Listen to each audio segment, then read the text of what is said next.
I'm here with Anil Gupta, Professor of Strategy at the University of Maryland in the US.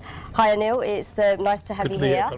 Anil, you talked about China as being the Chinese dragons and India as the Indian tigers.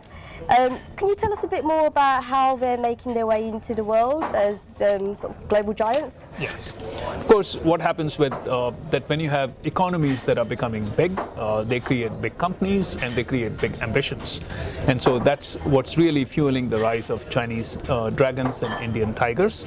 Both of them are making big waves. If you look at just the composition of the Global 500, Fortune Global 500, there's a big upswing in the numbers from China and India. But also anecdotally, we can see, for example, at the World Cup in football, that this was the first time that Chinese and Indian companies were also sponsors of a major event outside the home country, outside China or outside India. So this is a big major development. Sure. Like any other industry, there's challenges. What challenges do the Chinese dragons and Indian tigers face? Yeah, I think there are different types of challenges. Is that from China, the ambitions are very high and there is a lot of low-cost capital available in China. But at the same time, Chinese dragons run into two problems or two challenges. Number one is that most of the big Chinese companies are state-owned. So when they want to acquire natural resources outside China, they run into political sensitivity. It's like Canada doesn't really want its company potash to be owned by a Chinese state-owned enterprise. Australia doesn't want its natural resources. Brazil doesn't want Petrobras to be owned by a Chinese state-owned enterprise. So that's one type of challenge. The second type of challenge that Chinese companies run into is in terms of organizational capability. So if you look at Lenovo trying to integrate IBM PC business, Shanghai Auto lost $500 million in integrating SsangYong.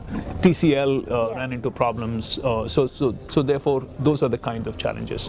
Indian companies, they don't have as much capital as Chinese companies do, but at the same time, capital is much more of a commodity that you can source worldwide. Organizationally, Indian companies are a lot stronger. So therefore, that's why we see companies like Tata Motors, Tata Steel making big acquisitions that we don't yet, and succeeding in terms of integrating after the merger, that we don't yet see from China. Sure. We're at a fund management conference.